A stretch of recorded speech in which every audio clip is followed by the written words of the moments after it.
El turismo es un pilar económico por su dinamismo, sus efectos en la promoción cultural y el desarrollo de ecosistemas locales. De acuerdo con la Organización Internacional del Trabajo, 1 de cada 10 puestos de trabajo se generan en esta industria. Pero la pandemia de la COVID-19 y las medidas para contenerla han llevado a una contracción económica mundial que alcanza hasta el 70% de este sector. Bienvenidos a nuestro especial sobre la COVID-19. Soy Juliana González. Ante el incremento de contagios en España, Alemania incluyó al país en la lista de zonas de riesgo, mientras que Reino Unido impone cuarentena obligatoria a sus vacacionistas allí, medidas que alejan a los dos principales grupos de turistas, los alemanes y los británicos. El turismo tiene un importante efecto multiplicador en varios sectores, desde la aviación civil hasta la gastronomía. Además, el 60% de los trabajadores de esta industria son independientes, microempresarios y trabajadores temporales. El turismo genera también empleos indirectos y directos, particularmente para las mujeres y los jóvenes. Las decisiones de Alemania y Reino Unido ponen en jaque la esperanza de salvar la temporada de verano en regiones altamente dependientes del turismo, como es el caso de las Islas Baleares. Mallorca, una isla en silencio. Este era el panorama a mediados de junio, cuando los turistas alemanes comenzaron a llegar de nuevo, tras levantarse las restricciones. Pero es posible que pronto vuelva a esa tranquilidad, tras la advertencia del gobierno alemán contra los viajes no esenciales a España, incluidas las Baleares. Jens Schmidt dirige un pequeño hotel en Mallorca. Tiene muchas habitaciones, un gran jardín y ahora también una gran preocupación. Hoy hemos recibido 3 cancelaciones. Los clientes no están seguros o no pueden permitirse entrar en cuarentena cuando regresen de Mallorca o Baleares. Hay mucha incertidumbre a la hora de planificar el viaje. La advertencia contra los viajes turísticos se difundió ante el aumento en España de los contagios de coronavirus. Muchos lo esperaban, pero otros aún tenían esperanzas. Llegué aquí hace 2 días y me di cuenta de que estoy más segura aquí que en Berlín, o en Brandeburgo, o en el Mar Báltico, donde hay muchos más turistas. Ahora que estamos aquí, no sabemos cuándo o si podremos volver a casa ni el impacto que tendrá esta alerta. Antes de la pandemia, 5 millones de alemanes llegaban cada año a la isla. Ante esta situación, es probable que muchos cambien sus planes. La advertencia actual rige para toda España, con excepción de las Islas Canarias. Como decimos castizamente, apaga y vámonos. Echamos la persiana y cerramos el país. La situación es complicada para todos porque las Baleares dependen del turismo. Por un lado están los hoteles y por otro los pequeños comercios, donde los turistas van de compras, restaurantes, bares, pubs, discotecas. Realmente todos los negocios se ven afectados. Parece que la segunda ola de coronavirus llegó más rápido de lo que muchos esperaban. Puede que regresen las horas bajas a la isla de Mallorca. Es que el turismo representa más del 12% del PIB español. Para hablar de los impactos del coronavirus en esta industria, le damos la bienvenida a Mario Moratallana, periodista económico en Madrid. Mario, frente a las advertencias de Reino Unido y Alemania, ¿qué lectura se hace de estas alertas y de estas cuarentenas? Bueno, primero de todo, muchas gracias a Deutsche Welle por atenderme esta tarde. Es un placer. Bueno, yo creo que los españoles nos encontramos ante el verano más atípico que se recuerda para el turismo nunca. España es, después de Francia, el país que recibe más turistas extranjeros. El año pasado, más de 80 millones de turistas para un país de 47 millones de habitantes. Y el impacto, especialmente en algunas regiones, especialmente en las islas, como habéis mencionado en el reportaje, pues es catastrófico actualmente. La temporada turística ya estaba yendo con muchas dudas, pero el 26 de julio nos encontramos con una noticia bomba que nos viene de Londres, y es que el Reino Unido anuncia una cuarentena de 14 días para todos los viajeros que vuelvan de España. Esta decisión del Gobierno de Londres era inesperada por la parte española, y lógicamente este anuncio sepulta las opciones de los hoteles y de los restaurantes españoles de varias zonas turísticas. Se empiezan a producir cancelaciones y además el turista británico, que aún no sabía si venir y lo estaba pensando para el mes de agosto, pues finalmente decide que no viene, ¿no? Las pérdidas de esta decisión son incalculables para la industria turística española. Hay que tener en cuenta que solamente el año pasado los extranjeros gastaron más de 60.000 millones de euros en España. De ellos, 18.000 millones fueron los británicos y 11.000 fueron los alemanes. Por lo tanto, dependemos de estos dos países como los principales emisores de turistas. Y la mayoría de estos ingresos llegaban entre junio y septiembre, por lo que nos podemos imaginar el daño que se ha hecho económicamente al país. Yo, si me permites una opinión, personalmente yo creo que estamos sobre todo ante un fracaso político. Las cuarentenas cruzadas no se están produciendo por motivos sanitarios, de que realmente la situación sanitaria en España no sea segura. Yo creo que se están produciendo más bien por motivos políticos.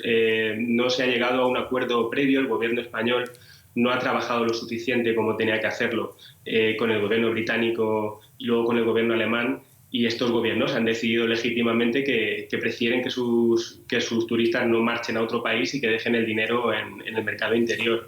Pero yo diría sobre todo que estamos ante un fracaso diplomático. La ministra de Asuntos Exteriores española estaba la semana pasada en Aragón de vacaciones diciendo que era un lugar seguro y fantástico y que las montañas del Pirineo eran muy bonitas, lo cual es algo totalmente irrelevante para los españoles, que ya sabemos que el Pirineo es maravilloso y que es seguro. Donde tendría que estar la señora ministra de Exteriores es en Londres y en Berlín día tras día para intentar solucionar este problema lo antes posible, en lugar de vender hacia adentro.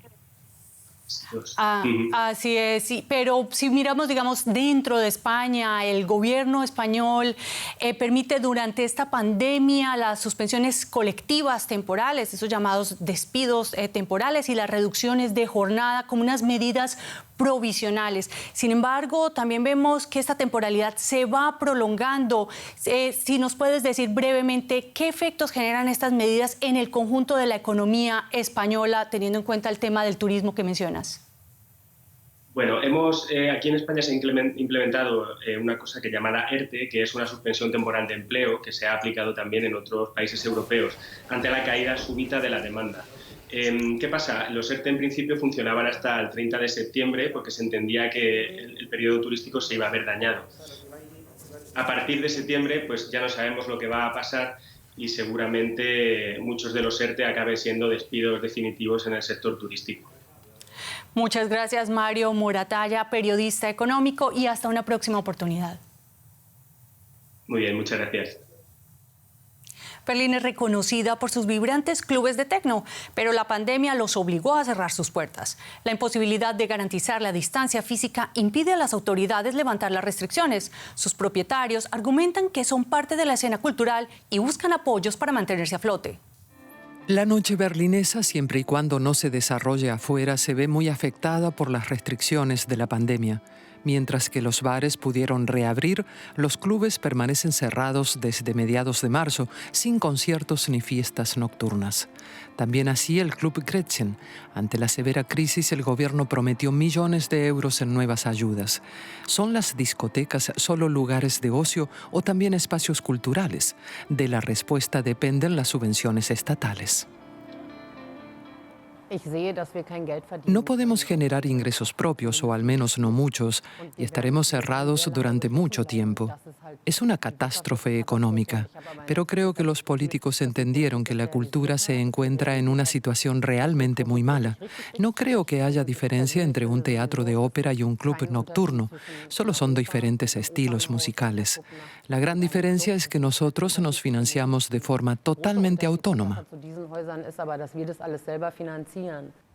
El techno sin clubes nocturnos era algo inimaginable hasta hace poco, también para Luca Eck. El año pasado, el DJ de 18 años logró hacerse un nombre como nuevo talento en la escena techno de Berlín y comenzaba a proyectarse internacionalmente. Ahora está trabajando en nuevos conceptos musicales.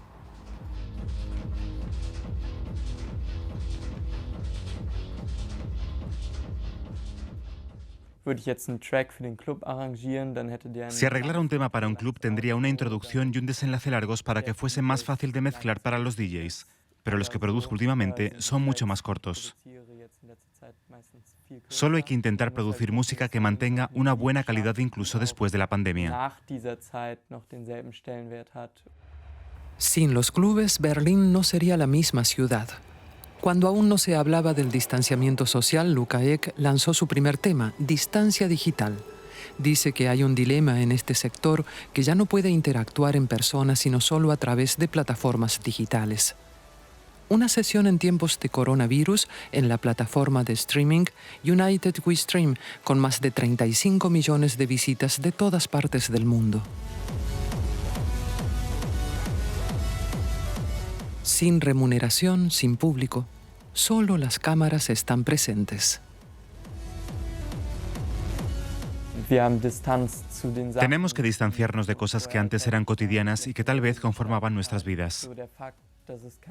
Se nota que este año no hay festivales o clubes, porque el único escenario al que te vas a subir como artista es el digital.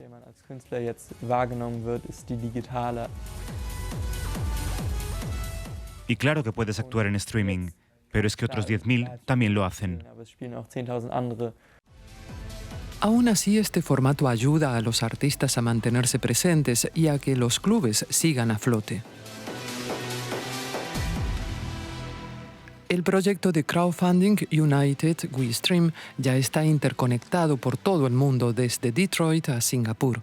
En 4 meses se organizaron más de 1.500 sesiones y solo en Berlín se recaudó $500.000 en donaciones. La iniciativa fue impulsada por Club Commission Berlín.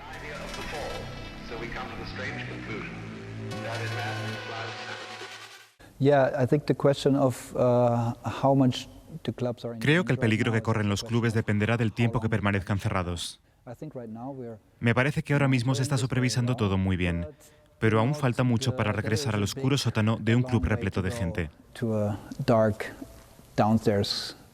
Somos conscientes de ello, pero también tenemos que recordar que nuestro sector es probablemente el más afectado de todos.